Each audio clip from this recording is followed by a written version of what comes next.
இந்த மாதத்தின் வாக்குத்தத்தை வைத்து நாம் பார்த்து கொண்டிருக்கிறோம். இன்று என்னோடு கூட எடுத்துக்கொள்ளுங்கள் ஏசாயா 14ஆம் அதிகாரம், அதில் 3வது வசனத்தை, பக்கம் 819, அதில் 3வது வசனத்தை எல்லாரும் சேர்ந்து வாசிப்போம். எல்லா வேதத்தை திறந்து அதை பார்ப்போம், வாசிப்போம். கர்த்தர் உன் துக்கத்தையும் உன் தத்தளிப்பையும் நீ அடிமையாக்கப்பட்டிருந்த கடினமான அடிமைத்தனத்தையும் நீக்கி உன்னை இளைப்பாற பண்ணும் அக்காலத்திலே. ஜெபிப்போம். அன்பும் கிருபையும் நிறைந்த எங்கள் பரலோகத்தின் பிதாவே, உம்முடைய குமாரனாகிய இயேசு நாமத்திலே இந்த வசனத்தை ஒப்புக் கொடுக்கிறேன். கர்த்தர் இந்த நாளிலே உம்முடைய ஜனங்களோடு பேசும்படி நீ யாருடைய இல்லத்திலே தந்ததை, உள்ளத்திலே தந்ததை உம்முடைய மக்களுக்கு சொல்வதற்கு கிருபை தருவீராக. நீங்கள் என்ன சொன்னீங்களே, பிதாவின் ஆவியானவரே பேசுவீராக. இயேசுவின் நாமத்திலே இதை தொட்டு பிட்டு ஆசீர்வதி அன்று என்னோடு எங்களோடு பேசும். இயேசுவின் நாமத்தை ஜெபிக்கிறேன் பிதா, ஆமென். இந்த வார்த்தையிலிருந்து நான் கர்த்தர் இந்த வார்த்தை கொடுத்த அந்த ஒரு வார்த்தை என்னன்னா, ஆண்டவர் நமக்காக அவர் இறங்கி நம்மளை ஆசீர்வதிப்பார். அதுதான் இந்த 14:1 இறங்கி. அது முதலாவது பார்ட் 1ஆக நான் யாத்ரா 3:8 நம்ம பார்த்தோம். நான் இறங்கினேன் அப்படின்னு ஆண்டவர் பேசினார். எதுலேருந்து இறங்கினார்னா, இஸ்ரவேல் மக்களை ஆண்டவர் எகிப்து போகும்படி ஒப்பு கொடுத்தார், அங்கே அனுப்பினார். அங்கேருந்து கொண்டு வரபடி ஆண்டவர் இறங்கி அவர்களை கொண்டு வந்தார். ரெண்டாவதாக கடந்த வாரத்திலே பார்த்தோம், பாபிலோனில் ஒப்பு கொடுக்கப்பட்ட மக்களுக்காக, அது இந்த ஏசாயா 14:1 நம்ம 3 வரைக்கும் படித்தோம். அதில் ஒப்பு கொடுக்கப்பட்ட மக்களுக்கு ஆண்டவர் இளைப்பாற பண்ணபடி அவனை இறங்கினார் என்று சொல்லி பார்த்தோம். இந்த நாளிலே ஆண்டவர் என் உள்ளத்தில், நான் சொல்லியிருக்கேன், இதில் ஏராளமான செய்திகள் இருக்குது. ஆனால் ஆண்டவர் சமயத்தை ஏற்ற வார்த்தையை நமக்கு தருகிறார். இன்று கர்த்தர் எனக்கு கொடுத்த வார்த்தை, கர்த்தர் உன் துக்கத்தையும் உன் தத்தளிப்பையும் நீக்கி உன்னை இளைப்பாற பண்ணுவார். கர்த்தர் உன் துக்கத்தையும் உன் தத்தளிப்பையும் நீக்கி உன்னை இளைப்பாற பண்ணுவார் என்ற வார்த்தை. ஆங்கிலத்தில் எப்படியாக, the Lord gives you rest from your sorrow and from your trouble என்று சொல்லப்பட்டிருக்குது. ஹல்லேலூயா. இப்போ கர்த்தர் உன் துக்கத்தையும் உன் தத்தளிப்பையும் நீக்கி உன்னை இளைப்பாற பண்ணுவார் அப்படின்ற வாக்கு தத்துவத்தை சொல்றாருன்னா, இன்னைக்கு இங்கே யாராவது எப்படிதான் இருக்கீங்க? ஒரு சிலர் துக்கத்தோடு இருக்கீங்க, ஒரு சிலர் வாழ்க்கை தத்தளிப்பாக இருக்குது, ஒரு சில வாழ்க்கையில் இளைப்பாறாக இருக்கிறீங்க. அதனால் ஆண்டவர் சொல்லுகிறாரு, உன் வாழ்க்கையில் இருக்கிற அந்த துக்கத்தை இந்த மாதம் நான் நீக்கி, உன் வாழ்க்கையில் இருக்கிற தத்தளிப்பை நீக்கி உன்னை இளைப்பாற பண்ணுவேன். ஹல்லேலூயா. எதுவுமே விசுவாசி இந்த காலவெளியில் சொல்லுங்க, கர்த்தர் என் துக்கத்தை நீக்கி, கர்த்தர் என் தத்தளிப்பை நீக்கி என்னை இளைப்பாற பண்ணுவார். ஹல்லேலூயா. ஆண்டவர் வேதத்திலிருந்து நான் இந்த நாளிலே கூட திருவந்திருக்க அப்படின்னாலே சுருக்கமாக ஒரே ஒரு கதாபாத்திரத்தை எடுத்து உங்களோடு பேசும்படியாக கர்த்தருடைய ஆவியானவர் என்னை வழிநடத்தினார். அதில் நீங்கள் பார்த்தீங்கன்னா, என்னோடு கூட எடுத்துக்கொள்ளுங்க, இந்த வாசிக்கப்பட்ட இந்த வசனத்தை லிட்ரலாக ஒரு மனிதன் அனுபவித்த ஒரு மனிதன், இந்த வார்த்தையை அவர் அறிக்கை பண்ணுகிற ஒரு வார்த்தை, ஒரு மனிதன். அவர் யாருன்னு பார்த்தீங்கன்னா, என்னோடு கூட எடுத்துக்கொள்ளுங்க, யோபின் புஸ்தகம் 3ஆம் அதிகாரம் 26வது வசனத்தை மைக்கில் வாசி கேட்போம். 636 வாசிப்போம். பேஜ் நம்பர் 3, யோபு 3:26. எனக்கு சுகமும் இல்லை, இளைப்பாறுதலும் இல்லை, அமைதலும் இல்லை, எனக்கு தத்தளிப்பே நேரிட்டது. எத்தனை வார்த்தை கவர் ஆச்சு? எல்லாம் பைபிள் திறந்து பார்த்தீங்களா? அவருக்கு என்ன இல்லையா? சுகமும் இல்லையா? சரி, அது நம்ம அங்க வாசிக்கலாம். அப்புறம் என்ன இல்லையா? இளைப்பாறுதல் கவர் ஆச்சுங்களா? அப்புறம் அவருக்கு அமைதல் இல்லை. சரி, அவருக்கு என்ன இல்லையா? தத்தளிப்ப நேரிட்டு. இந்த ஒரு மனுஷனுக்கு, யோபு, ஏன்பா உனக்கு இதெல்லாம் நேரிட்டது?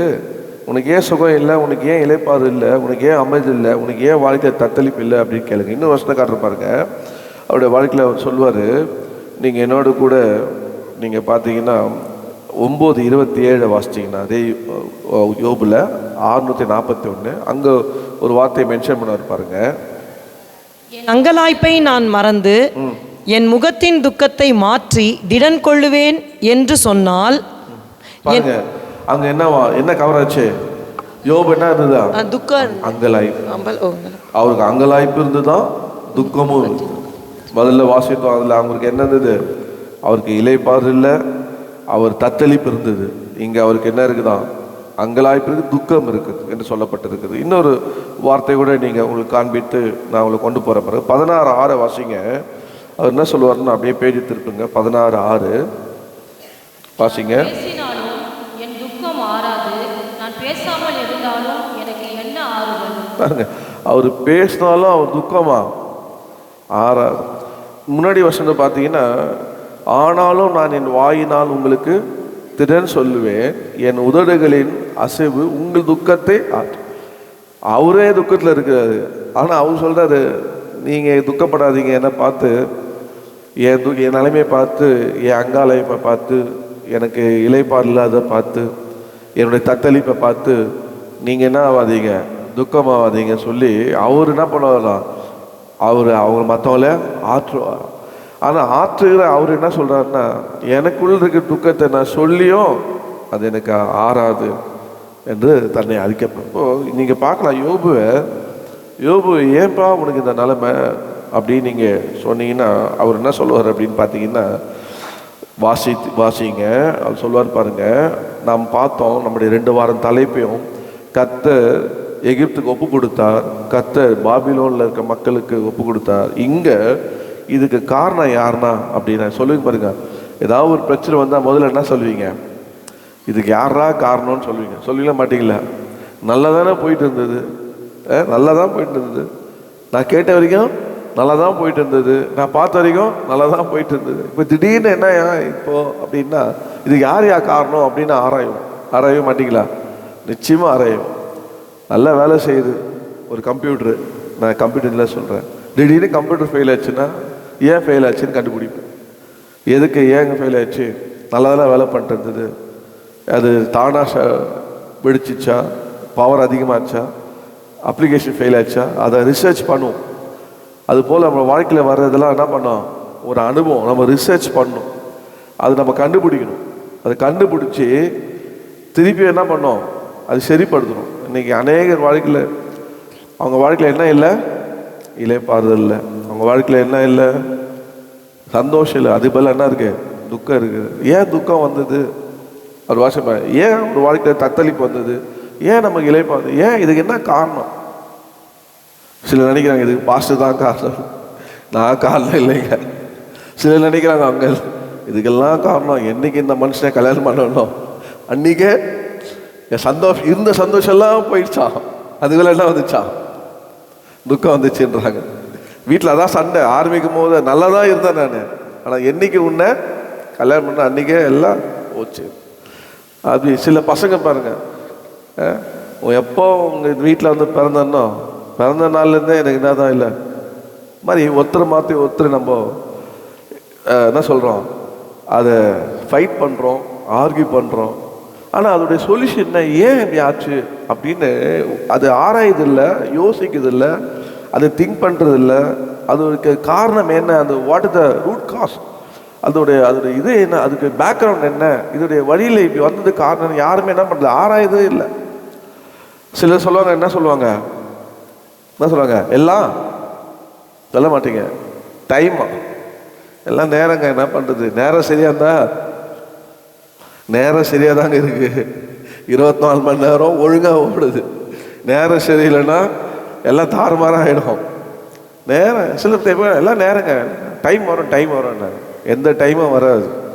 அது என்ன காரணம் அப்படின்னு நம்ம கண்டுபிடிக்கணும். அன்பானவர்களே, அதுதான் கர்த்தருடைய பிள்ளைகளும், நம்ம கர்த்தருடைய பிள்ளைகளுக்கும் உலகத்தாருக்கும் என்ன வித்தியாசம்னா, உலகத்தார் அப்படியே சொல்லுவாங்க கோ ஆன் ஃப்ளோ அப்படின்வாங்க. கோ ஆன் ஃப்ளோவா, அப்படியே போகிற போக்கில் போயிடும். இப்படி போனால் இப்படி போயிடணுமா, அப்படி போனால் அப்படி போகணும், இப்படி போகணுமா, அது எப்படிலாம் உனக்கு இருக்குது அப்படிலாம் போயிடணும். கோ ஆன் ஃப்ளோன்னுவாங்க. நான் சொல்ல கோ ஆன் ஃப்ளோ போகாதீங்க, go on flow, go and slow. போங்க, மெல்லமாக போங்க. சொல்லுவாங்க பாருங்க, ஸ்லோ அண்ட் ஸ்டடின்னு வாங்க. மெல்ல படித்து படித்து படித்து முன்னேறிடுவாங்க. ஸ்டடி அண்ட் கோ. இப்படி போகிற போக்கில் போகக்கூடாது. காற்று இப்படி இன்னைக்கு அடிக்கும், அதனால இப்படி போவீங்க. நாளைக்கு காற்று இப்படி வச்சா இப்படி போவீங்களா? நம்ம எப்படி போகணும்? அப்போ என்ன போகிறதுக்கு என்ன, இதுக்கு என்ன காரணம், what is the root cause அப்படின்னு நம்ம கண்டுபிடித்து அதை நம்ம ஆராய்க்கணும். ஒரு சில நினைக்கிறீங்க அது தெரிஞ்சதுன்னா அவரை கேஸ் போட்டு உள்ள தள்ளுற அல்லையாவா? யாருங்க அது? இது காரணம் யாருன்னு தெரிஞ்சா, இது காரணம்னு தெரிஞ்சா அடிச்சிருவேன், சண்டை போட்டுருவேன். நம்ம செய்ய வேண்டியதெல்லாம் ஆண்டவராகிய இயேசு கிறிஸ்து நம்ம சொல்லிக் கொடுத்த பாடத்தை ஒருபோதும் மறக்கக்கூடாது. உன் சத்ருவையே சிநேகி, உன் சத்ருவுக்காக ஜெபம் பண்ணு, உன்னை நிந்திரனுக்காக, உன்னை துன்பப்படுத்துறதுக்காக அனுதினமும் கர்த்தருடைய சமூகத்தில் அவங்கள ஆசீர்வதித்து ஜெபம் பண்ணிட்டார். அவ்வளோதான் நம்ம செய்ய வேண்டிய வேலையை செய்யும். அது பாத்திரமாக தான் அங்கே இருக்கும், இல்லைன்னா அந்த ஆசீர்வாதம் உங்களுக்கு வந்துடும். ஸோ நீங்கள் ஆசீர்வதிக்கிறீங்க, அந்த பிளெஸிங் உங்களுக்கே திரும்பி வந்துடும். அவங்க பாத்திரம்னா இல்லை. அவன் எவ்வளோ பெரிய ஆசீர்வாதம் பாருங்க. நம்ம ஆசீர்வாதத்தை கேட்க வேண்டியதே இல்லை, ஆசீர்வாதத்தை சொன்னாலே போதும். நமக்கு என்ன தான் வரும்? ஆசீர்வாதம் வரும். எத்தனை பேர் ஆசீர்வாதம் வரணுன்றீங்க? அதுதான் நம்ம ஆண்டவராகிய இயேசுக்கு சொல்லி கொடுத்த பாடத்தை ஒருபோதும் வாழ்க்கையில் நம்ம மறக்கவே கூடாது. அதனால் இப்போ இருக்க விசுவாசிலாம் சொல்லுங்க பாஸ்டர், தாமஸ் ஐயா சொன்னார், ஞாபகத்துக்கு வரணும்னு சொல்கிறேன். இப்போ அந்த அவருடைய இடத்த 2 அடி பக்கத்து வீட்டுக்காரர் எடுத்துட்டாங்க. எடுத்துட்டு விசுவாசிலாம் வந்து, பாஸ்டர் நீங்கள் என்ன இப்படி அமைதியாக இருக்கிறீங்க, நம்ம இடத்த 2 அடி எடுத்துட்டோம், நீங்கள் ஒரு வார்த்தை சொல்லுங்க பாஸ்டர். என்னதாவா சட்டை பட்டிருக்க அப்படின்னா என்ன அர்த்தம்? கையை மடித்து அடுத்தது இறங்கிடலாம். எதில்? கோதாவரிலையா? சண்டையில்? ஐயோ பாஸ்டர், ஐயோ நான் நம்ம ஆண்டோடைய பிள்ளை, அமைதியாக சொல்லி அவங்களாம் சமாதானப்படுத்தி ஜெபம் பண்ணலாம். அவ்வளோதான். ஜெபம் பண்ணாங்க. ஒரு நாள் நைட்டு பக்கத்து வீட்டுக்காரன் ஆளே இல்லையா, சொல்லாமே அவனுக்கோ விட்டுட்டு போயிட்டான். ஆனால் அதே கற்று யார் தான்? இவரு தான் வாங்கும்படி கற்றுக்கிறது சாமே, அது அவருக்கு தான் வந்தது.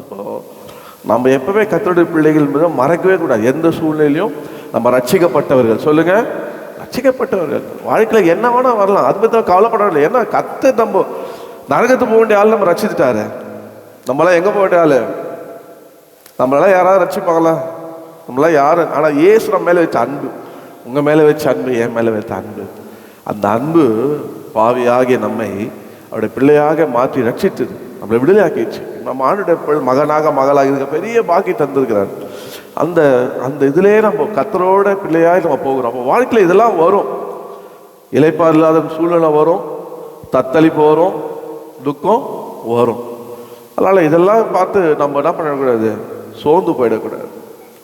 இங்கே மனுஷனுக்கு எல்லாம் வந்தது. நல்லா இருந்தாருங்க மனுஷன். எப்படி இருந்தாரு? நல்லா இருந்தார். யோபு சொல்லுங்க, பக்கத்தில் பார்த்து, நல்லா இருந்தாருங்க யோபு. சொல்ல பாருங்க, நல்லா தானே இருந்தார் அப்படின்னு வாங்க பாருங்க. அந்த மாதிரி நல்லா இருந்தார். அவருடைய வாழ்க்கையில் பார்த்தீங்கன்னா அவருக்கு நேரிடுதெல்லாம் அவர் அறிக்கை பண்ணுறார்.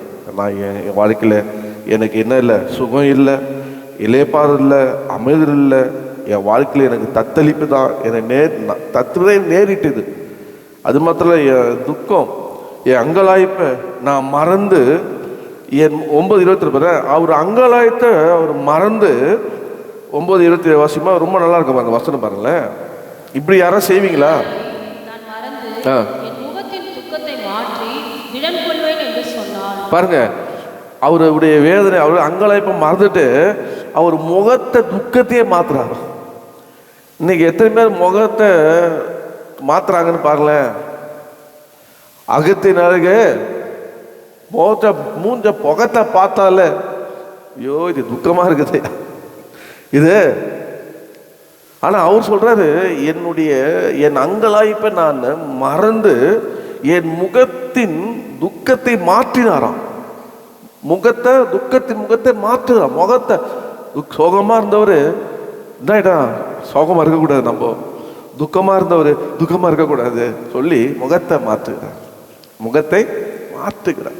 இப்போ முகத்தை மாற்றி பார்க்கும்போது, பா இவரை பாருப்பா, இவருக்கு என்னப்பா கவலை, அப்படியா ஒரு ஞாபகம் அடிக்கடிக்கு ஏதாவது ஞாபகம் வருது. எனக்கு கொஞ்சம் பயமாகவே இருக்குது. ஏன்னா கத்தை தான் சொல்கிறாரா இல்லை நம்ம மாம்சம் ஏதாவது சொல்கிற மாதிரி ஒவ்வொரு வார்த்தையும் ரொம்ப கேர்ஃபுல்லாக இதை வேற யூடியூப்ல வேற போட்டுறாங்களே, அதனால ஃப்ரீயாகவே பேச முடியல. தப்பாக பேசினோட நீங்கள் நம்ம பாஸ்டர் தானே மன்னிச்சு விட்டுருவீங்க வச்சுங்க.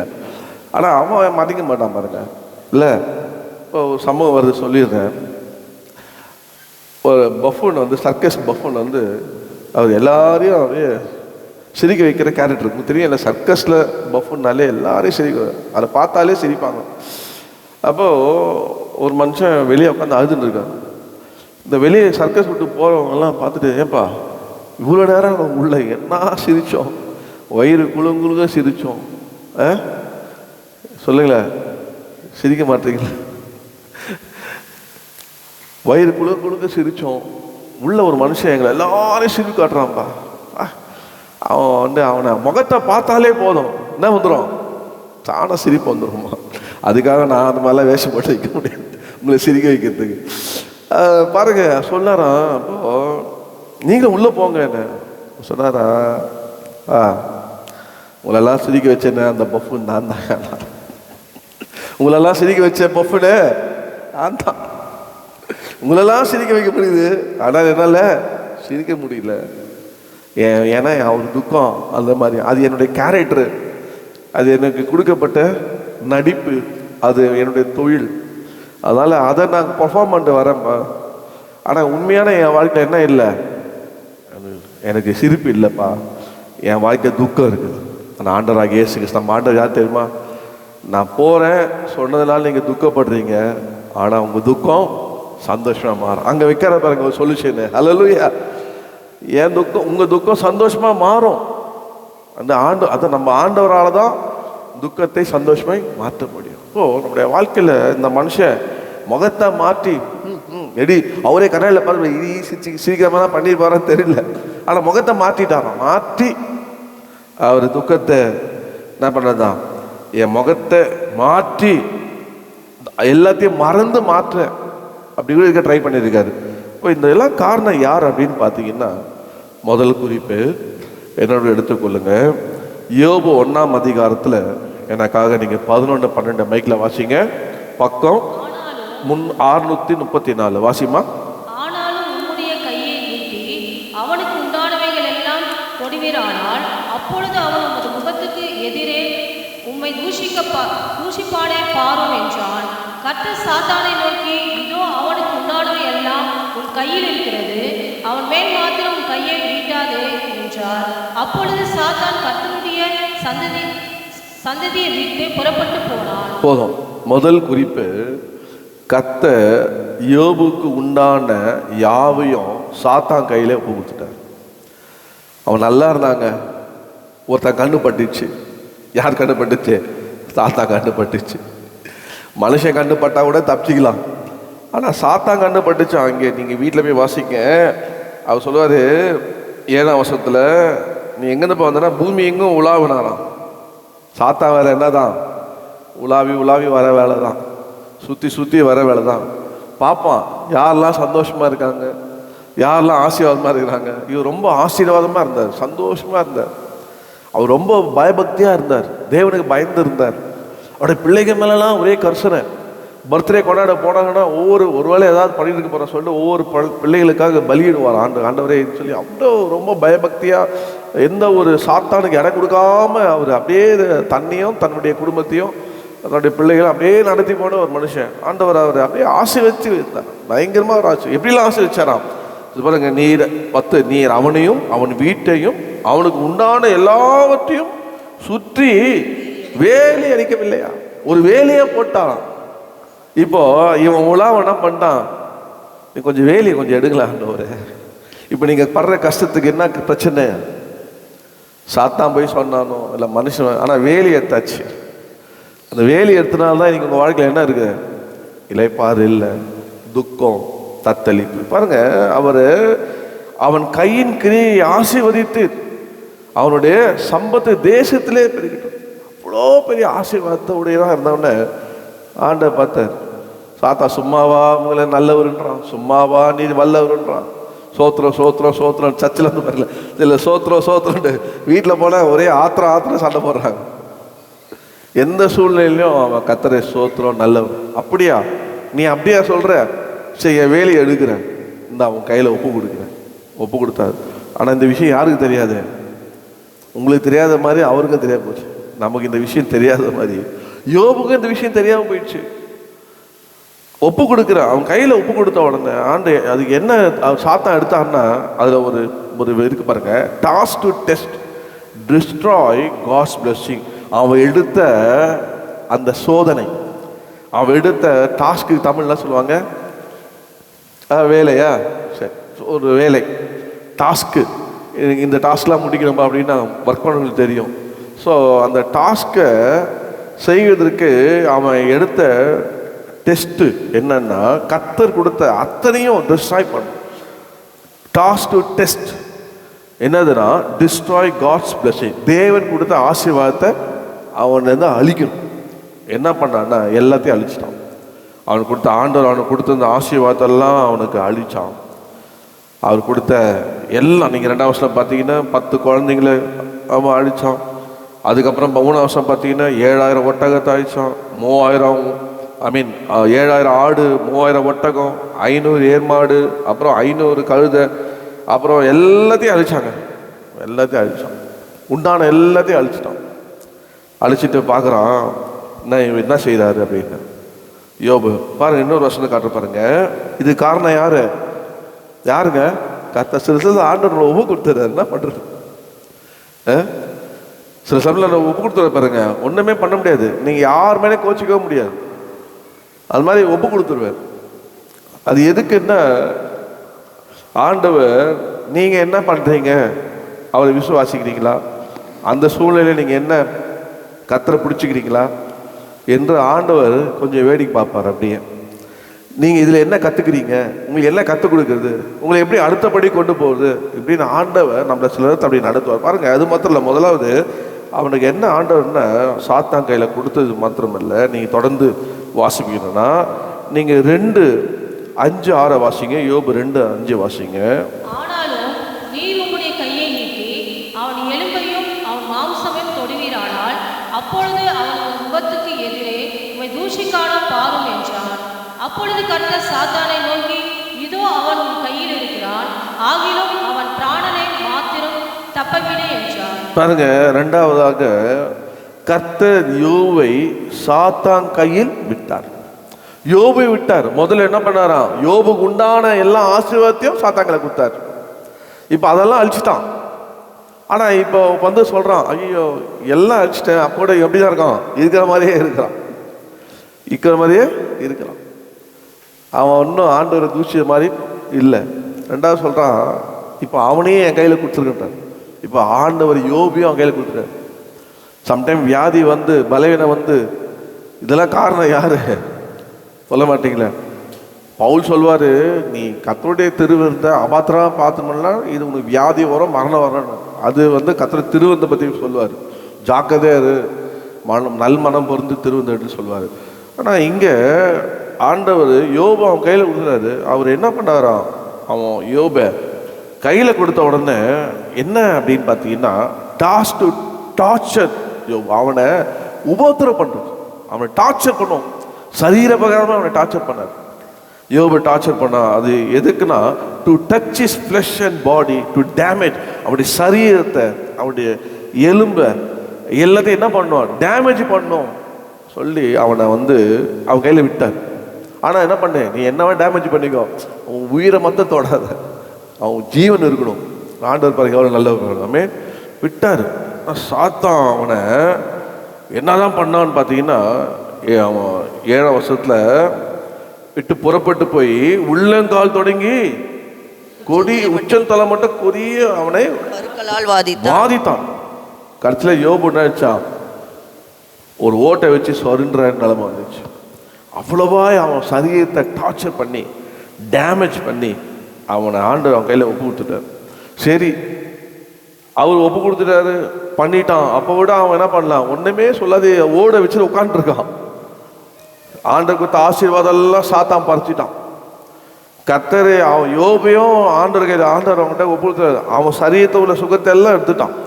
இப்போ அடுத்தது என்ன நடக்குது அப்படின்னா, 9 வாஸ்து பார்த்தீங்கன்னா, அப்பொழுது அவன் மனைவி அவனை பார்த்து, நீர் இன்னும் உம்முடைய உம்முடைய உத்தமத்தில் உறுதியாய் நிற்பீரோ? தேவனை தூஷித்து ஜீவனை விடும் என்றான். கவனிங்க, தேவனை தூஷித்து ஜீவனை விடு. யார் சொல்றது? இப்போ ஜீவனை விட்டார்னா மனைவி என்ன ஆயிடுவாங்க?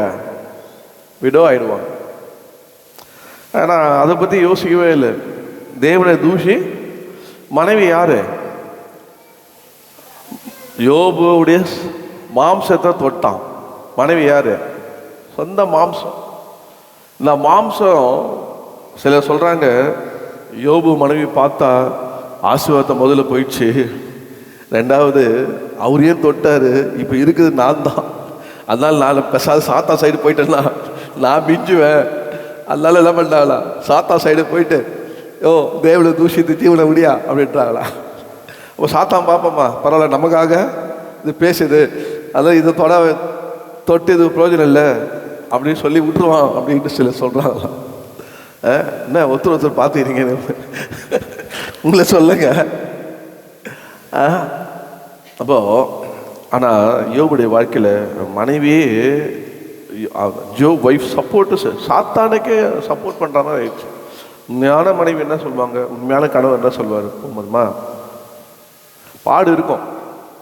பவுல் சொல்கிற போல இது லேசான உபத்திரம், இது அதிசீகத்தில் நீங்கும், அதிசீக்கு நீங்க இதுனா ஒன்று அதிசீக்கு நீங்கள் லேசமா அப்படின்னு சொல்லி சில ஆறுதல் படுத்துவாங்க. அதனால் வேணும் உனக்கு, நல்லா வேணும் உனக்கு, கடவுளை தேடினியா கடவுளே உன்னை அடிச்சிட்டாரு, வேணும் உனக்கு, இந்த கஷ்டம் உனக்கு வேணும், அந்த வியாதி உனக்கு வேணும், அப்போ தான் ஒழுங்காக ஜெபம் பண்ணுவேன், அப்போ தான் ஆலயத்துக்கு வருவேன். இப்படிலாம் அவங்கள பயம் கட்டுவாங்க பாருங்கள், ஒவ்வொன்றும் காமிச்சு. அப்படி இல்லை, பேதுரு நமக்கு என்ன சொல்கிறாருன்னா, மனைவிமார்களே உங்களுடைய பக்தி உங்கள் நல் ஒழுக்கத்தினால உங்கள் புருஷனை நீங்கள் ஆதாயப்படுத்தி கொள்ளுங்க. கணவன்மார்களே உங்கள் மனைவி பலவீனம் பாடணும், உங்களுக்கு எந்த தடையும் வராதபடி அவர்களுக்கு எல்லா விதத்துலையும் உதவி செய்யுங்க. It's a 1-to-1 understanding. அது நடுவில் யாரை வச்சுன்னா கத்தரை வச்சு போகணும். கத்தர் இதை சொல்கிறாரா, இதை வச்சு போவோம், இது சரி இல்லையா, நம்ம சரியாக போவோம், இது சரியாயிடும். இப்படி தான் ஃபேமிலி கத்தருடைய பிள்ளைங்க இருக்கணும். இவர் பாருங்க, சொன்ன உடனே முதல்ல உன்னை டைவர்ஸ் பண்ணுறாரு, முதல்ல உன்னை டைவர்ஸ் பண்ணுறேன், நான் சாவணுமா, நான் டைவர்ஸ் பண்ணுறேன், உனக்கு எனக்கு உறவு என்னாச்சு முடிஞ்சிச்சிங்களா, என்னங்க சொல்ல மாட்டீங்க, டைவர்ஸ் பண்ணு சில வாழுறாங்களா இல்லையே அப்படின்னா கோர்ட்டு ரெண்டும் வந்து பிரிஞ்சிருந்துச்சு, உங்கள் வேலையை பார்த்து நீ போ, அதுதான் நான் அதுக்காக ஏன் நீ சாவடிக்கிறேன் அப்படின்னு சொல்ல அவர் சொன்னது. அந்த நேரத்தில் கூட அமைதியாக இருந்தார். கற்று சொல்லப்போ யோபு அந்த நேரத்தில் என்ன பண்ணான், அவனுக்கு வந்த நேரிட்ட சோதனையில் என்ன பண்ணான், நம்ம என்ன பண்ண வேண்டும், நம்முடைய வாழ்க்கையில் நமக்கு இளைப்பாது இல்லாமல் நம்ம தத்தளிப்பு துக்கம் இதெல்லாம் நம்முடைய வாழ்க்கையில் வரும்போது நம்ம செய்ய வேண்டியது என்ன அப்படின்னா, முதலாவது பாருங்கள், நம்ம செய்ய வேண்டியது என்னன்னா, நீங்கள் எடுத்துக்கொள்ளுங்க யோபுனுடைய 1வது அதிகாரம் 20-21 வாசிங்க. நிர்வாணியாய் என் தாயின் கர்ப்பத்தில் இருந்து வந்தேன், நிர்வாணியாய் 20 வாசிமா. அப்பொழுது யோபு எழுந்திருந்து தன் சால்வையை கிழித்து தன் தலையை சிரைத்து தரையிலே விழுந்து பணிந்து அவன் அப்படியே ஆண்டவரை பணிந்து கொண்டான்.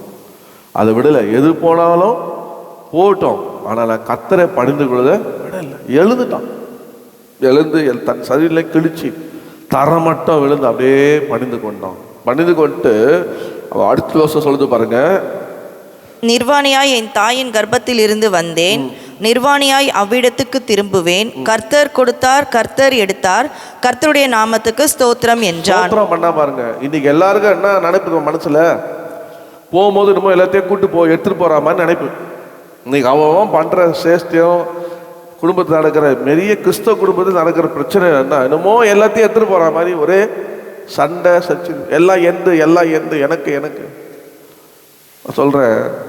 எப்படி வந்த நிர்வாணியா போவ, கத்தர் கொடுத்தார் கத்தர் எடுத்தார், கத்தரை பசுநாமத்துக்கு சோத்திரம். அதனால ஒண்ணுமே என்னால் எடுத்துட்டு போக முடியாது அப்படின்னு அவருக்கு தெரியும். எல்லாம் யார் கொடுத்தாரு, கத்தர் கொடுத்தார், அதனால கத்தர் எடுத்தார். அதுக்காக நான் அவர் பணிதை விட மாட்டேன். என் வாழ்க்கையில் என்ன எடுத்தாலும் எனக்குள்ள ஒன்று இருக்கு. என்ன இருக்கு? என் ஆண்டவரை பணிவேன், என் இயேசுவை பணிவேன். அவரை நான் பணியத விடவே மாட்டேன் சொல்லி அவன் அப்படியே பணிந்தேன். பணித மாத்திரமல்ல, அந்த சூழ்நிலை சோத்திரம் செலுத்துவேன். உங்கள் வாயில என் வாயில சோத்திரம் வருமா? எல்லாம் போன உடனே ஆத்திரம் தான் வரும், ஆத்திரமா வரும். இது காரணமாக இருந்த மேலே என்ன வரும்? சாத்தான கண்ணுக்கு தெரியல, இது காரணம் சாத்தான் தெரியாது. ஆனால் பார்க்குறவங்க மேலாம் ஆத்திரமா வரும். இது எரிஞ்சு சில படத்தில் இது எரிஞ்சு கடிச்சு கொதறி. ஏன்னா அவங்களுக்குள்ள என்ன இருக்குது? ஆத்திரம் இருக்குங்க. தைரியமாக சொல்லுங்க, இந்த ஆத்திரம். அதனால மற்றவங்களாம் பார்த்து அப்படியே கரிச்சு கொதறுவாங்க. ஆனால் உண்மையான பரிசுத்தவாட்டியோ பரிசுத்தவான் என்ன பண்ணனா அப்படியே சோத்திரம் பண்ணுவான். அல்லேலூயா. சரி, பார்த்துக்கலாம். சோத்திரம் கர்த்தர் தானே கொடுத்தாரு, அவர் தானே எடுத்தாரு.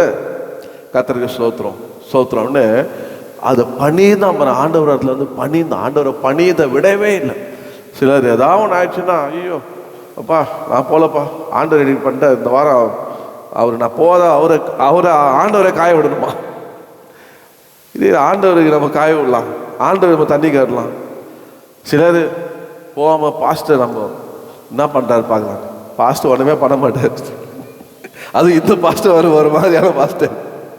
ஏன்னா நான் இயேசுவை பார்த்து வளர்ந்தவன். நான் பாஸ்டர் பார்த்தோ இல்லை புல்பீட்டை பார்த்து வார்த்தையை பார்த்து கர்த்தரை பார்த்து வளர்ந்தவன். அதனால நான் நம்முடைய ஜனங்களை எப்படி இருக்கணும், என்ன பார்க்கக்கூடாது, கர்த்தரை பார்த்து வளரணும்னு தான். நீங்கள் கர்த்தரை பார்த்து வளரணும்னு தான் நான் விரும்புகிறேன். நீங்கள் எப்பவுமே கர்த்தரே பார்க்கணும், கர்த்தரையே பார்க்கணும். ஆமென். எங்கள் சர்வீஸ் இருக்குது 24/7. நீங்கள் எப்போ கூப்பிட்டாலும் உங்களுக்கு சர்வீஸ் இருக்குது. அதில் வந்து அதுக்காக தான் எங்களை கூப்பிட்டுருக்காரு கர்த்தர். அதனால அவன் பாருங்க, ஆண்டவரை பணிந்து கொண்டான். அதனால நீ பணிதை விடக்கூடாது. நீ பணியாம, நீ பணிந்தனால உனக்கு எதாவது கிடைக்கும். நீ பணியவும் மாட்ட, நீ சோத்திரம் பண்ண மாட்ட, இருக்கிற ஆசீர்வாதமோ போயிடு. சொல்றேன் பாருங்க. இவனை பார்த்து யாக்கோ பார்த்தியோ, நான் வருவதுக்கு முன்னாடி உனக்கு எப்படி இருந்தது? கொஞ்சம், இப்போ நிறைய. ஆனா இப்போ அப்படியே ரிவர்ஸா இருக்குது. நீ வருவதுக்கு முன்னாடி எனக்கு இருந்தது நிறைய, நீ வந்தோடனே எனக்கு இருக்குது இப்போ சொல்ல மாட்டீங்களா? சொல்லுங்க. கொஞ்சம் அப்படி இப்போ மாறிடுச்சு. ஏங்க? வானம் போய் பொழுதுப்பா கர்த்தருடைய வார்த்தை ஒருபோதும் மாறாது, ஒழியாது. அதனால எல்லாம் யார் கையில் இருக்கு? உங்க கையில் இருக்கு, என் கையில் இருக்குது. நம்முடைய ஆண்டவர் நேற்றும் என்றும் மாறாது. அப்போ அவன் செய்துதான் ஆண்டவர் அப்படியே பணிந்து கொண்டான். அதுல முக்கியமா பார்த்தீங்கன்னா, in all this Job did not sin and no God wrongly. ஆண்டவர் அவன் 22 இவையில் எல்லாவற்றிலும் யோபு பாவம் செய்யவும் இல்லை, தேவனை பற்றி குறை சொல்லவும் இல்லை. இடமே கிடையாதுங்க. உண்மையா ரட்சிக்கப்பட்டவன், கர்த்தரை நேசிக்கிறவன், ஆண்டவரை குறை சொல்லவே மாட்டான். இது மேல என்ன சொல்லி பாவம் செய்யவும் மாட்டான், தன்னை காத்துக்கொள்வான். கர்த்தருக்கு ஸ்தோத்திரம். ரெண்டாவதாக நீங்க அவனை பாருங்க, 2 அவன் செய்த காரியம் பாருங்க. அந்த 2 எனக்காக நீங்க 9 10 வாசிங்க. அவனை பார்த்து, நீர் இன்னும் உம்முடைய உத்தமத்திலே உறுதியாய் இருக்கிறீரோ, தேவனை தூஷித்து ஜீவனை விடும் என்றால், அதற்கு அவன், நீ பைத்தியக்காரி பேசுகிறது போல பேசுகிறாய், தேவன் கையில நன்மை பெற்ற நாம் தீமையும் பெற வேண்டாமோ என்றான். இவைகள் எல்லாவற்றிலும் யோபு தன் உதடுகளினால் பாவம் செய்யவில்லை. அவன் என்ன பண்ண? ரெண்டாவது, ஜோ வைஸ்லி ஆன்சர். ரொம்ப ஞானமா பதில் சொல்லாம யார்கிட்ட? மனைவி கிட்ட ரொம்ப ஞானமா பதில் சொன்னாங்க. குடும்பத்தில் சமாதானம் வரணும்னா புருஷன்மார்களே மனைவி கிட்ட ரொம்ப ஞானமா பதில் சொல்லணும். சில பாருங்க, அவங்கள வெறுப்பேற்றுறதுக்கு, அவங்கள டென்ஷன் ஆகிறதுக்கு, பிபி ஏறுறதுக்கு, அவங்கள கொஞ்சம் தத்தளிக்கிறது, விளையாட்டு காட்டுறதுக்கு, அழு வைக்கிறதுக்கு சில வேர்டெலாம் யூஸ் பண்ண முடியல. இதெல்லாம் no, you should not use that kind of words in your family. Not only உங்கள் குடும்பத்தில் மாத்திரம் இல்லை, நீங்கள் வெளியே எங்கே இருந்தாலும் மற்றவங்கள நீங்கள் வந்து இறக்கமாக பேசி அவங்கள உடைய வேலையை வச்சுக்க கூடாது. பவுல் ரொம்ப திட்டமாக சொல்கிறார், சபித்தும் இருக்கக்கூடாது, அதே மாதிரி உங்களுக்குள்ள எந்த இதுவும் இருக்கக்கூடாது. வெறும் என்னதான் இருக்கும் வாயில? சோத்திரம் தான் இருக்கணும். சோத்திரம் வயசுலாம் கர்த்தரை ஆசைப்பார். என்னம்மா இன்னைக்கு சோத்திரம், என்னப்பா இன்னைக்கு சோத்திரம். இப்படியே சோத்திரத்தோடையே அப்படியே போனீங்கன்னா அங்கே எப்படி இருக்கும்? குடும்பத்தில் பசங்களை பார்த்து சோத்திரம்ப்பா, எல்லாம் ஆவிக்குரிய டேர்ம்ஸே யூஸ் பண்ணுவேன். நீங்கள் கர்த்தரை அப்படியே சபைக்கு வந்த உடனே மற்ற 6 நாளும் ஆவிக்குரிய இதுவே இல்லைன்னா அது இங்கே வந்தவொடனே எங்கே பாடம், எங்கே துதிக்கும்? அது பாட்ட உட்காந்து இதே 6 நாளும் நீங்கள் இங்கே எப்படி இந்த 7ஆவது நாளில் கொண்டு வந்து கர்த்தர் சமூகத்தில் வைக்கிறீங்களோ, மற்ற 6 நாளும் உங்களோட இணைத்து அப்படி வச்சு பாருங்கள். நீங்கள் சொல்லவே வேணாம், அதுவே கண்ண மூடி ஆராதிக்கும், அதுவே பாட்டு பாடும். அது சொல்லும், மம்மி இந்த பாட்டு நல்லா இருந்ததில்ல, இந்த வாரம் நம்ம இந்த பாட்டு பாடினோம்ல, இந்த வசனத்தை பார்த்தோம்ல. அது எப்படி வளரும்னா 7 நாளும் அப்படியே கர்த்தர் சமூகம். எல்லாத்துக்கும் காரணம் எங்கன்னா உங்கள் கையில் இருக்குது, உங்கள் கையில் இருக்குது, என் கையில் இருக்குது. அது பாருங்கள், ரொம்ப இங்கே ஆனாமல் சொல்லார்.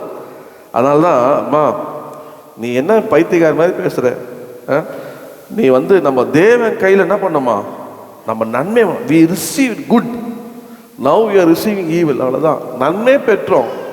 நன்மை பெறுது ஒரு காலம் இருக்குது. பிரசங்க என்ன சொல்கிறாரு, நன்மை பெறுது ஒரு காலம் இருக்குது, தீமை அனுபவிக்க ஒரு காலம்.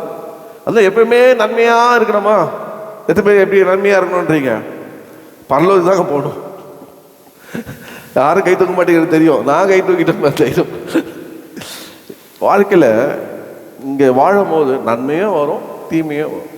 ஆனால் அதுல எல்லாம் என்ன சொல்லணும், இந்த நன்மைக்கு தீமைகள்லாம் நம்ம ஆண்டவரை தூஷிக்கிறோம். பாருங்க, தேவன் கையில் நன்மை பெற்றோம், தீமையும் பெற வேண்டாமோ என்று இவள் யோபு தன் உதடிகளால் பாவம் பார்க்குறான். நாடா இந்த மனுஷன் எல்லாம் சொத்து போச்சு, முன்ன போச்சு, போட்டில் உட்காந்துருக்கான், உடம்புல இருக்கிற சுகம் போச்சு, நான் சொல்கிறேன், ஐயோ சாவையான்ற, நீ சும்மா பைத்தியம் பேசாத, நான் ஆண்டர் கொடுத்தா ஆண்டர் எடுத்தா சோத்துறன்ட்டு நம்ம நன்மை பெற்ற தீமை பெறணும்ன்றோம் சொல்லிட்டு எப்படி அறிக்கை செய்யலாம். நான் பார்த்தேன், அப்படியே அப்படியே அப்படியே ஷாக் ஆகிட்டான். நம்ம உங்களுடைய விசுவாசத்தை பார்த்து ஷாக் ஆகணும், உங்களுடைய பாசிட்டிவான வார்த்தையை கேட்டு அதிர்ச்சி ஆகணும்ப்பா. இப்படியாப்பட்ட விசுவாசத்தை நான் காணலையே. எப்பவுமே நெகட்டிவான ஒரு தாட்டே இருக்கக்கூடாது, புரியுங்களா? நெகட்டிவான ஒரு தாட் வரவே கூடாது. கஷ்டமா சரியாயிடாங்க, கவலைப்படாதீங்க. இதே கஷ்டத்தே இருப்போமா, மாறிடும். பலனமா மாறிடும், வியாதியா குணமாயிடும். கிடைக்கலையே, கிடைக்கும். முயற்சி செய், கிடைக்கும். கர்த்தர் உண்மை உள்ளவர், நன்மை செய்வார். நம்ம ஆண்டு நன்மை செய்கிறோம். இப்படிதான் நம்முடைய அறிக்கை இருக்கும். எல்லாம் சரியாயிடும், எல்லாம் ஜபம் பண்ணலாம், எல்லாம் சரியாயிடும். கர்த்தரை தேடுறோம்ல, கர்த்தரை அவரை ஆராதிக்கிறோம்ல, ஜீவனுள்ள தேவன் வச்ச அவர் நம்ம தப்பி வைக்க மாட்டாரா? தான் விசுவாசம், நம்முடைய விசுவாசம் தட்டி எழுப்பணும். சில எல்லாம் போனாங்கன்னா இருக்க தான் போயிடும். நல்லதாக இருந்தோம், எப்போ இந்த ஐயா வந்தோம், எப்போ இந்த அம்மா வந்ததோ இருக்க சமாதானம் எடுத்துன்னு போயிடுச்சிங்க. அப்படி இருக்கக்கூடாது.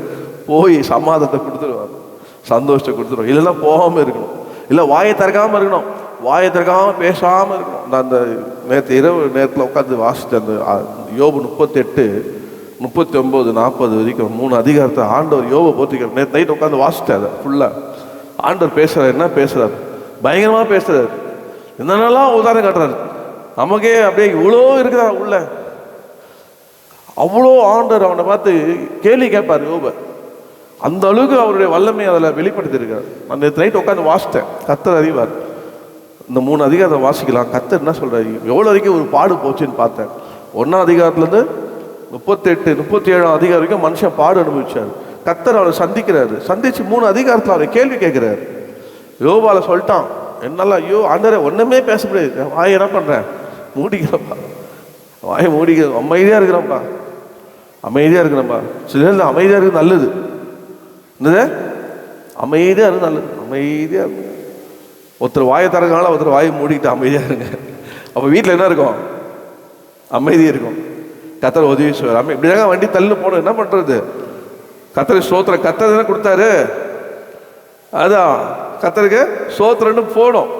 போய் நம்மளால் முடிஞ்ச வரைக்கும் பேதுரு சொன்னதை நினைங்க, என்னை பார்த்து அவர் மாறட்டும், என் ஜபத்தை பார்க்கட்டும், என் பக்தியை பார்க்கட்டும் என்று உங்களை பார்த்து மற்றெல்லாம் மாற கர்த்தர் உதவி செய்வார். அப்போ ஒரு வாழ்க்கையில் வேகமாக சொல்லிட்டு பண்ணிப்பிடிக்கிற பாருங்க, அந்த நேரம் பாருங்க அப்படியே போகுது. ஸோ அவர் என்ன பண்ணார், 2வதாக அவருடைய வாழ்க்கையில் நன்மை பெற்ற நேரத்தில் ஞானமாய் பதில் சொன்னார். ஞானமாய் பதில் சொன்னார். ஆமாம், என்ன போச்சு என்ன அப்படி சொல்லக்கூடாது, எடுத்த கௌத்தலாம் பேசக்கூடாது. ரொம்ப ஞானமாக பொறுமையாக நிதானமாக பதில் சொல்லணும். அல்லேலூயா. கர்த்தர் பார்ப்பார். ஏன்னா ஆண்டவர் நாம தூஷிக்கப்படக்கூடாது, அதனால ஒரு பாவம் வரக்கூடாது, மற்றவங்களுக்கு இடர்ல நம்ம உண்டாக்கக்கூடாது. அப்போ அவனோட வார்த்தையில் அவன் போன அந்த பாதையில் அவன் பண்ண ஒரு 7 காரியங்களை டக்கு டக்கு டக்கு வசனமாக சொல்கிறேன், நேரம் இல்லை. அவன் சொன்னான் பாருங்க, அந்த வசனம் நோட் பண்ணிங்க. அவனுடைய வாயின் அறிக்கை, பாசிட்டிவாக சொல்லணும் சொன்னா வாயின் அறிக்கை என்னன்னா, ஜோப் கன்ஃபெஷன் டைம் ஆஃப் ட்ரையல். அவன் நேரத்தில் அறிக்கப்பட்டது என்னன்னு பார்த்தீங்கன்னா 9:10 வாசித்தீங்கன்னா அவர் செய்வார். ஹல்லேலூயா. ஆண்டவர் அவர் ஆராய்ந்து முடியாத அவர் ஆராய்ந்து முடியாத பெரிய காரியங்களை எண்ணி முடியாத அதிசயம் அவர் செய்கிறார். என்னது எங்க உட்காந்து சொல்றாரு? அவரு ரோட்ல உட்காந்து சொல்றாரு, அவர் செய்வாருங்க. ரெண்டாவது பாருங்க, நீங்க 10, 11, 12 நீங்க இப்ப வாசிச்சீங்கன்னா அப்படியே திருப்பினீங்கன்னா, தோலையும் சதையையும் எனக்கு தரித்து எலும்புகளாலும் நரம்புகளாலும் என்னை இசைத்தீர், எனக்கு ஜீவனை தந்ததும் அல்லாமல் தயவையும் எனக்கு பாராட்டினீர், உம்முடைய பராமரிப்பு என் ஆவியை காப்பாற்றினது. பாருங்க, தயவு கொடுத்தீங்கப்பா, எனக்கு உங்க ஆவி என்ன காப்பாத்துச்சுப்பா என்று சொல்லி ஆண்டவரை அப்படியே அவன் என் தோல் சதையெல்லாம் எனக்கு கொடுத்தது நீங்க தான், இப்ப எல்லாம் பிஞ்சு போச்சு, எல்லாம் அலமரம், ஆனால் இல்லை, ஆனால் எனக்கு ஜீவனை தந்தீங்களே, அது எனக்கு தயவு தந்தீங்களே, கர்த்தரை ஸ்தோத்திரிக்கலாம். மூணாவதாக அவன் அதிக பாருங்க 10:22 சொல்றான், நான் சற்று இளைப்பாறும்படி நீர் என்னை விட்டு என்னை போட்டு வறுத்து எடுத்துட்டீங்க சொல்ற பாருங்க. அங்க அமெரிக்காலெல்லாம் வந்து பாத்தீங்கன்னா ஒரு வார்த்தை 2 வார்த்தை பேசிட்டானா, please please please enough enough enough leave me alone, give me space, சொல்லுங்க, கிவ் மீ ஸ்பேஸ், கொஞ்சம் எனக்கு இடம் கொடு, கிவ் மீ, எதுக்கா மூச்சு விடுறதுக்கா, கிவ் மீ ஸ்பேஸ், இலைப்பாடுறதுக்கா. அந்த மாதிரி இவர் சொல்ற, ஆண்டவரே கொஞ்சம் என்னை விடுங்களேன், கொஞ்சம் நான் இலைப்பாடுறேன், போட்டு என்னை வறுத்துட்டே இருக்கிறீங்களே அப்படின்னு கிவ் மீ ஸ்பேஸ்ன்ற மாதிரி கேட்குறாரு, கேட்டு வாங்குறாரு ஆண்டவர்கிட்ட. 4வது பாருங்க 23:10 ரொம்ப அருமையான வேர்டு, மறக்கவே மறக்காதீங்க. ஆனாலும் நான் போகும் வழியை அவர் அறிவார், அவர் என்னை சோதித்த பின் நான் பொன்னாக விளங்குவேன். சோதித்த பின் கண்டுபிடிச்சா கடைசியில் இது என்னதான் சோதனை தந்துட்டாரு, இது சோதனை. ஏன்னா அவருக்கு தெரியும் அவர் நீதிமான், அவருக்கு தெரியும் அவர் பாவம் செய்யலாம், அவருக்கு தெரியும் அவர் தேவனை வச்சிருக்க விசுவாசம், அவருக்கு தெரியும் அவர் தேவன் அவரை ஆசீர்வதித்தார், அவருக்கு தெரியும் தேவனை வேலை எடுத்தார், அவருக்கு தெரியும் எல்லாமே கர்த்தர் கொடுத்தார்.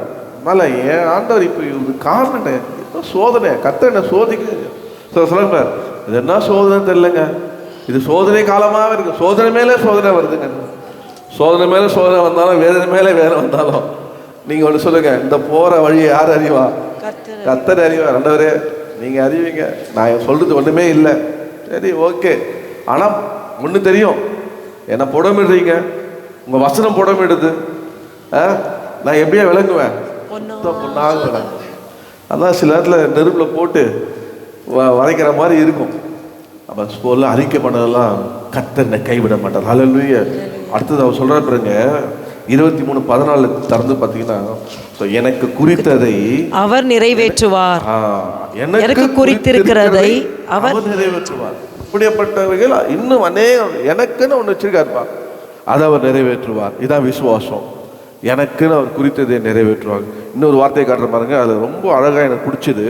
23:13 பார்த்தீங்கன்னா சொல்லுவாரு, அவருடைய சித்தத்தின்படி எல்லாம் செய்வார். பா, இதாங்க, இதுதான் பரலோகத்துக்கு கொண்டு போகும்.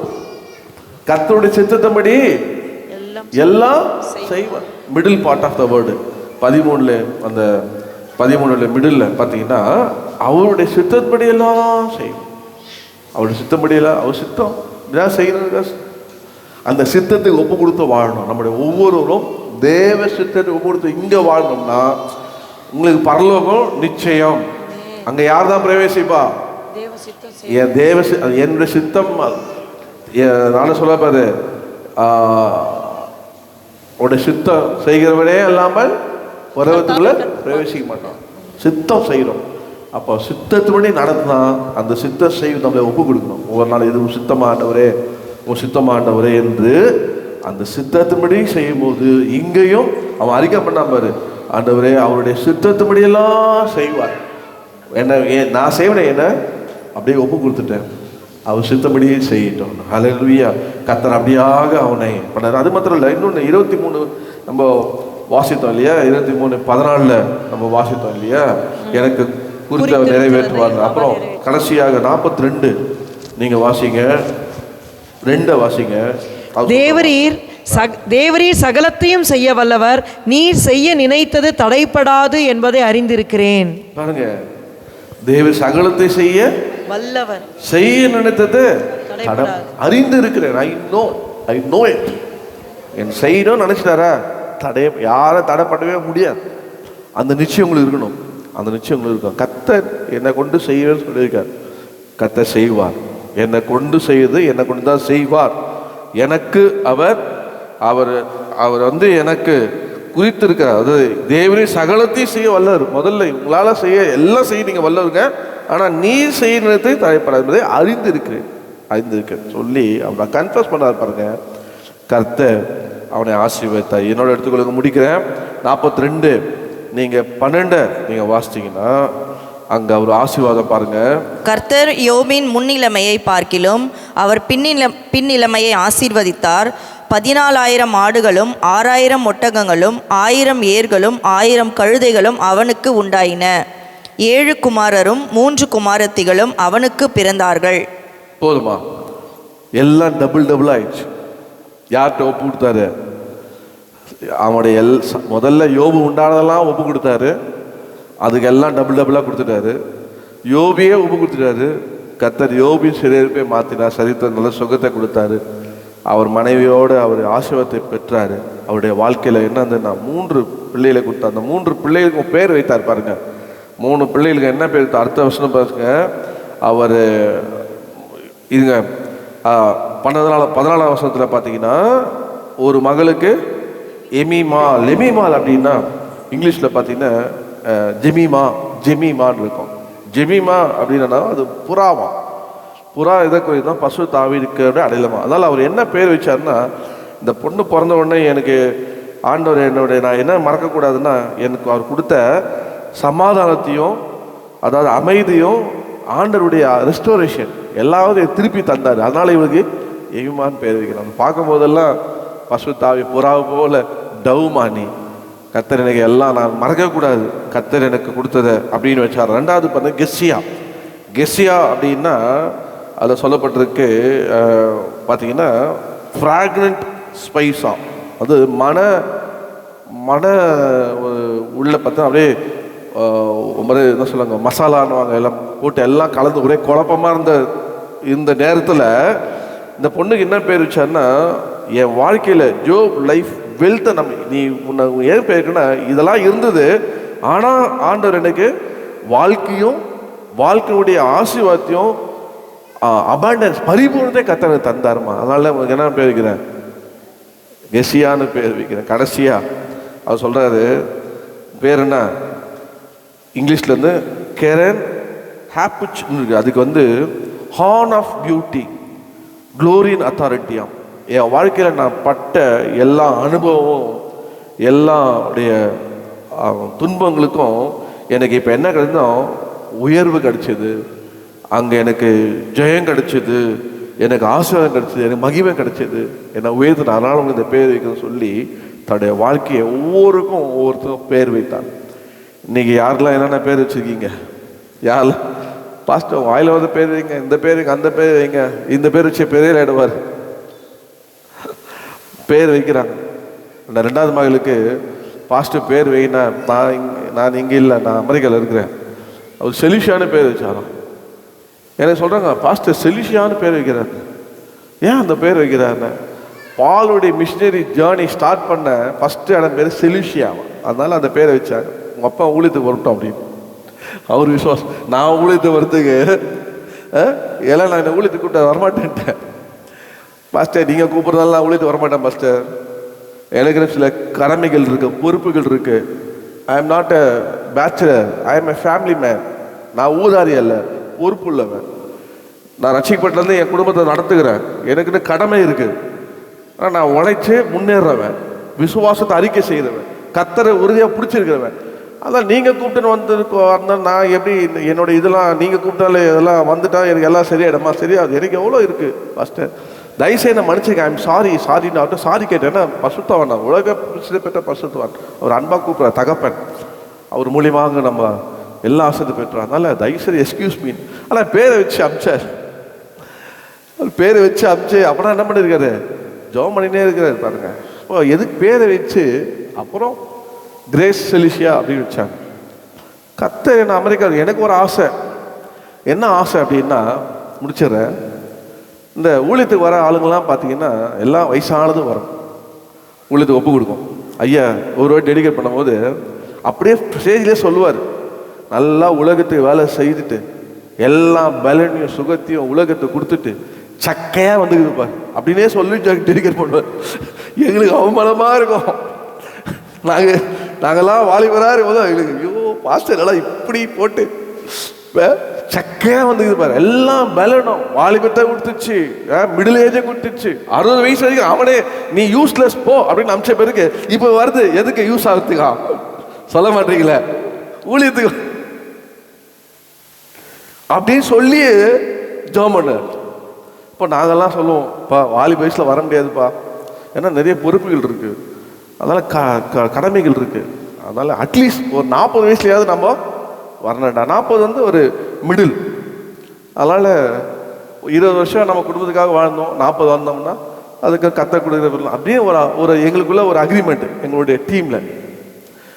கரெக்டாக 40 வயசில் கத்தர்கிட்ட ரொம்ப கேர்ஃபுல்லாக இருங்க, ஏதாவது சொன்னீங்கன்னா பிடிச்சி பாருங்களே. கரெக்டாக 40 வயசில் கூப்பிட்றாருங்க நான் ஆண்டவர், நீ இங்கே இருக்கக்கூடாதுப்பா, நீ நேராக அங்கே போ, ஆலயத்தில் போய் அங்கே போய் இரு, நீ செய்ய வேண்டியதை உனக்கு காண்பிப்பேன், நீ ஆசாரி கொடுத்து இருக்கணும், நீ போனார். நான் சும்மா வரல, நான் டீல் போட்டேன். எப்பவுமே ஆண்டவர்கிட்ட டீல் போ, அதாவது ஆண்டவரோட ஒரு ரிலேஷன்ஷிப், ஒரு கனெக்ஷன் இருக்கணும். கத்தரோடய இருக்கிறவங்களுக்கு டீல் போட்டேன். என்ன டீல் போட்டேன்னா, ஆண்டவரே இதை மாத்திரம் பிடிச்சிக்கிட்டீங்க, 40 வயசில் வர பிடிச்சிங்க, 40 வயசு ஆக போகுது, ஓகே பிடிச்சிட்டீங்க. ஆனால் இதுக்கு முன்னாடி நான் ஒன்று சொல்கிறேன், ஞாபகம் இல்லையா உங்களுக்கு?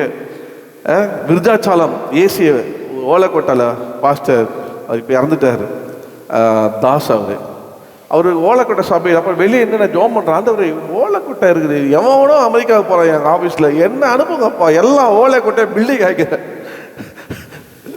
அமெரிக்கா போனால் அவ்வளோ ஈஸியா?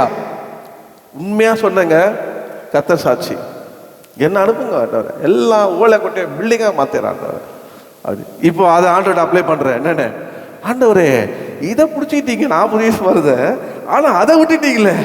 நான் என்ன சொன்னேன், எல்லாம் ஓலைக்கோட்டையே பில்டிங் ஆக்குறேன். இப்போ ஒன்று பண்ணலாம், என் தசமாகத்தை நான் எடுத்துக்கிறேன் சம்பளமா, சம்பளத்தை நீங்கள் எடுத்துங்க, அப்படியே மாற்றிக்கலாம் ஆண்டவர், எல்லா சபையும் கட்டிடலாம். கத்தர் விடுவாரா? நான் உன்னை தான் வர சொன்னேன், உன்னை தான் கூப்பிட்டேன், நீ வா, அவ்வளோதாங்க, சரண்டருங்க ஆண்டவர். சரி எல்லாம் சொன்னாங்க, ஏன் பைத்தியக்கார மாதிரி என்ன பண்ண போகிறேன், நான் போய் ஊழிய செய்ய அமெரிக்காவில் வாட் மேன், நீ வேலை செய்ய, oh my God what's me, அவ்வளோதான் முடிஞ்சு போச்சு. வந்தங்க, என்ன அறிக்கை பண்ண விசுவாசத்தை, அதுதான் அங்கே தான் பாயிண்ட்டு. என்னுடைய ரட்சிக்கப்படும் போது 900 rupees சேலரி ஹவுசிங் போர்டில் இருந்தேன். ஆரம்பம் அற்பமாக இருந்தது. ஆனால் ஆண்டவர் என்ன உலகத்தில் 2வது கம்பெனியில் ஒர்க் பண்ணுற ஒரு சாஃப்ட்வேர் இன்ஜினியர் நான் கத்தரை உயர்த்தினாரு. இப்போ எங்கே ஆரம்பிக்க போகிறேன்னா, ஆவிக்குரிய உலகத்தில் பரலோக தேவனுக்கு வேலை செய்ய போகிறேன். என்னுடைய கேரியரை ஸ்டார்டிங் ரொம்ப அற்பமாக ஆரம்பிக்க போகிறேன். அவர் என்ன சொல்கிறேன் செய்கிறேன்னு, இது வரைக்கும் கத்தர் என்னை கைவிடவே இல்லை. நான் பார்த்தா எப்படி தான் இருக்கிறேன் சொல்லுங்க, நான் கொஞ்சம் முடி நரைச்சிச்சு, ஆனால் இன்னும் எப்படி தான் இருக்கேன் சொல்ல மாட்டீங்களே. ரொம்ப ஆசீர்வாதமாக இருக்குங்க, ரொம்ப சந்தோஷமாக இருக்கு, எனக்கு ஒன்றும் குறையவே கிடையாதுங்க. எனக்கு என்னங்க, கத்தர் என்ன சமாதானத்தை தந்து சந்தோஷம் தந்து என் கூட இருக்கிறாரு பாருங்க, அதான் ஆசீர்வாதம். என் கூட நடத்துகிறாரு பாருங்க, எதுக்குமே தகுதி இல்லாத, ஏன் தெரியுமா, நான் அவரையே பிடிச்சிக்கிறேங்க. எந்த சூழ்நிலை அப்பு டவுன் எல்லாம் வருது, சாத்தாலாம் வந்து எல்லாம் போட்டு வரத்துலாம் எடுக்கிறான், தள்ளுறான், என்ன ஆனாலும் கத்தரை விடாமல் திருப்பி என்னை சரி பண்ணி இழுத்து, திருப்பி என்னை கட்டி, திருப்பி என்னை தூக்கி, திருப்பி என்னை நிலைநிறுத்தி, திருப்பி நடத்தி அப்படியே நடத்தி கொண்டே வருகிறார். ஹல்லேலூயா. அதனால் ஒவ்வொரு ஒன்றும் அனுபவமாக என் வாழ்க்கை அனுபவித்ததை ஒவ்வொன்றும் லெசனாக எடுக்கிறேன், ஒவ்வொரு ஸ்டடியாக எடுக்கிறேன், ஒவ்வொன்றும் சாட்சியாக மாற்றுறேன். அது கத்தரை உதவிக்க கூப்பிடுறேன், கத்தரை உதவி செய்கிறார். இன்னைக்கு உங்கள் வாழ்க்கையில் இழப்பாடு இல்லைங்க, தத்தளிப்பாக இருக்குங்க, துக்கமாக இருக்குங்க, ஒரே சோர்ந்து போயிருந்துருங்களா, இன்னைக்கு ஆண்டவர் சொல்றாரு, யோபை முன்னாடி வைக்கிறாரு.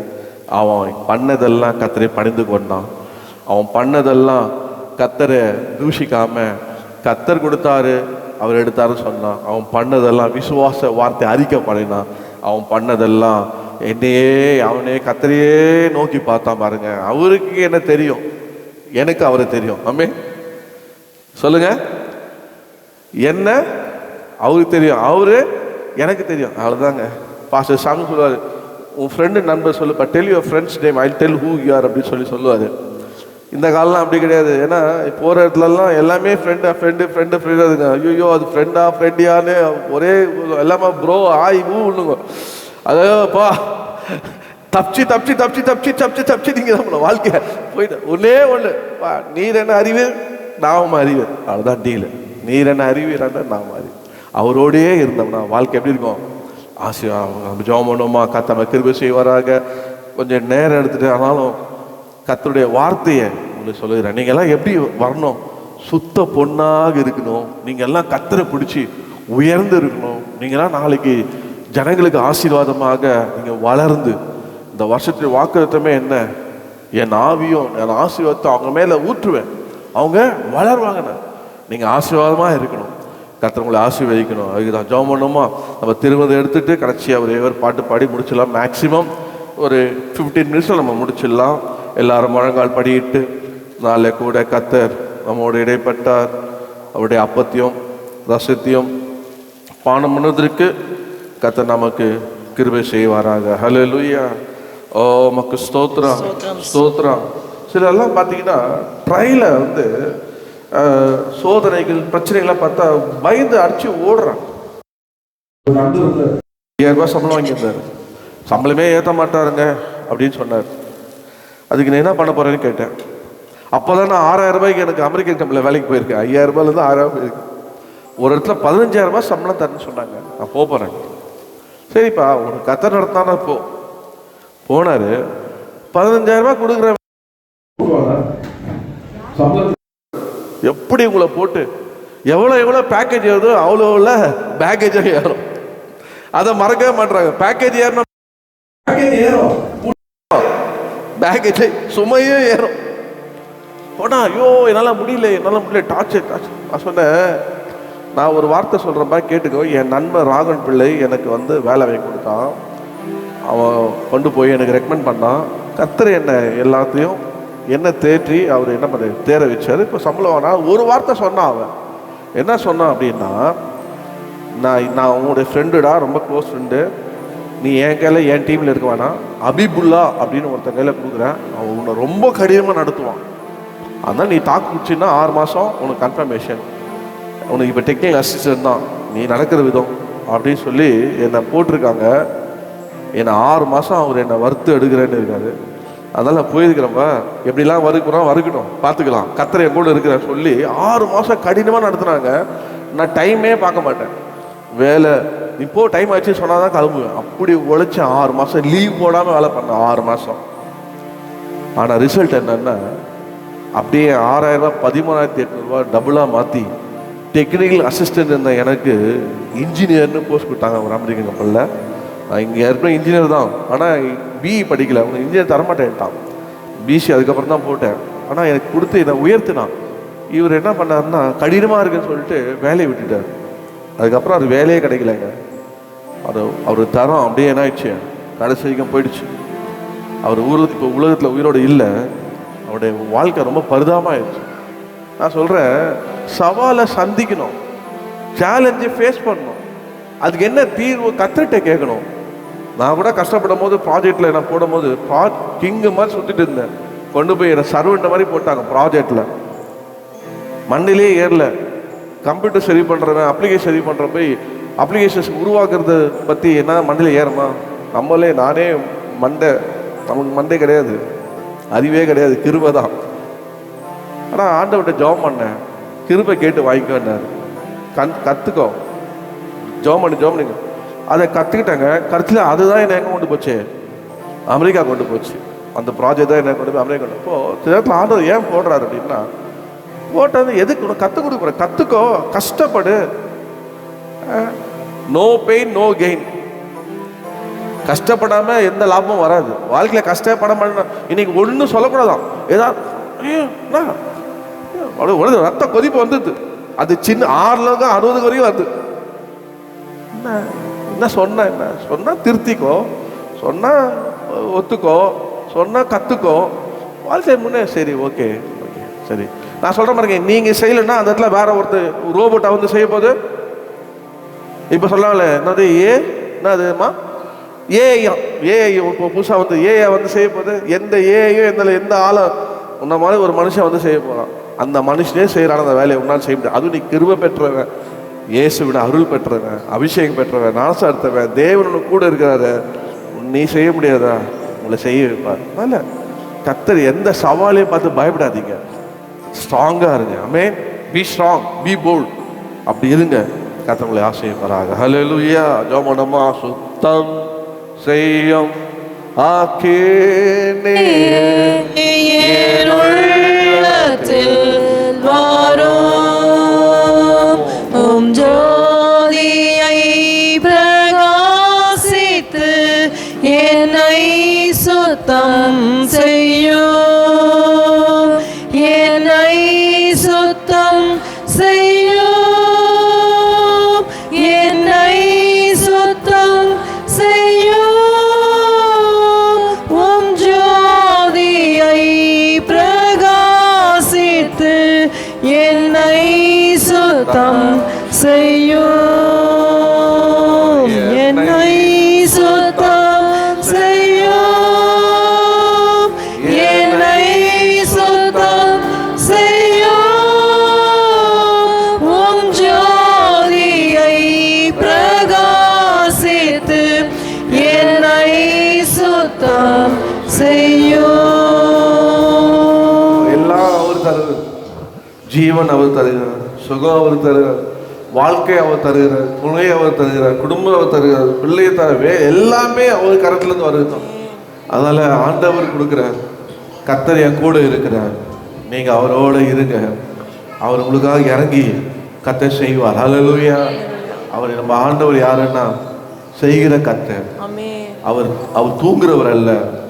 அவர் ஆண்டவர் நம்ம இஸ்ரவேலை காக்கிற தேவன். தூங்குறவர் அல்ல, உறங்குறதும் இல்லை. அவர் உங்களுக்காக செயல்பட்டு கொண்டே இருக்கிறார். ஹல்லேலூயா. உங்களுக்காக ஆயத்தம் பண்ணி கொண்டே இருக்கிறார். உங்களுக்காக வழி வகுத்து கொண்டே இருக்கிறார். நீங்க செய்ய வேண்டியெல்லாம் அவருடைய சித்தத்திலே இருங்க. கர்த்தர் நடத்த போற கர்த்தாவே என்ன நடத்துக்கப்பா, என்னை நடத்துக்கப்பா, எனக்கு இறங்கி ஆண்டவரே நான் போற பாதையெல்லாம் நீ அறிஞ்சிருக்கீங்களே அப்படின்னு அவர்கிட்ட ஒப்பு கொடுத்துட்டே போயிடுங்க. கர்த்தர் உங்களை ஆசீர்வாதமாக நடத்துவார். அதனால எது வந்து இணையதோ எது போதோ அதெல்லாம் இல்லை. நீங்களும் நாளைக்கு நீங்க தான் போய் கர்த்தரை பார்க்க போறீங்க. கர்த்தரை ஃபேஸ் பண்ண போது நீங்க தான், வேற யாரும் இல்லை. நீங்க போகும்போது உங்களோட எவ்வளோ முடியுமோ மற்றவங்களை கர்த்தரண்டே கொண்டு போங்க. ஓ சீக்கிரம் இயேசு வரப்போகிறார். ஹல்லேலூயா. சொன்னதெல்லாம் நிறைவேறி கொண்டே இருக்குது. அதனால அவர் வரும் தாமதிக்குமானால் இந்த உலகத்திலே நீங்க வாழ அந்த ஒரு வாழ்க்கை கர்த்தருக்காகவே கர்த்தரோடையே வாழுங்க. வாழ்க்கையில என்ன வந்தாலும் கவலைப்படாம கர்த்தருக்காக நீங்க அப்படியே போங்க. கர்த்தர் உங்களை ஆசீர்வதிப்பாராக. அன்பு கிருபை நிறைந்த எங்கள் பரலோக பிதாவே, இந்த குமாரனாகிய இயேசு நாமத்திலே இப்போதே இந்த ஆண்டவரே கர்த்தாவே அப்பத்தையும் இந்த ரசத்தையும் உடைய கரத்திலே ஒப்பு கொடுக்கிறேன். அந்த காற்றிக்கப்பட்ட நாளில் நீ சொன்னீர், இது உங்களுக்காக பிக்கப்படுகிற என்னுடைய ஆண்டவரே சரீரமாக இருக்குது, என்னுடைய ரத்தமாக இருக்குன்னு சொன்னீர். நான் வரும்பொழுதும் என்னை நினைவு கூறுன்னு சொன்னீரப்பா. இதோ அதை எடுக்க எங்களை தகுதிப்படுத்தும். ரத்தத்தால் ஊசை கூட கழுவுங்கப்பா. இந்த எடுக்கும் போது எங்கள் சரீரத்தோடு சரீரமாக இணைந்து ஒரு புது பலம் கிடைக்கட்டும்ப்பா. இது ரத்தமாக மாறி எங்கள் ரத்தத்தோடு கலந்து அந்த ஒரே சுகம் பலன் உண்டாகும். கர்த்தர் கிருபை செய்வீராக. அந்த ஒரே ஒப்பு கொடுக்கிறோம் என்றால் தகுதிப்படுத்தும். இயேசுவின் நாமத்தில் ஜெபிக்கிறோம். ஆமென். இது மூழ்கி நடத்த எடுத்தவன் தான் எடுக்கணும்.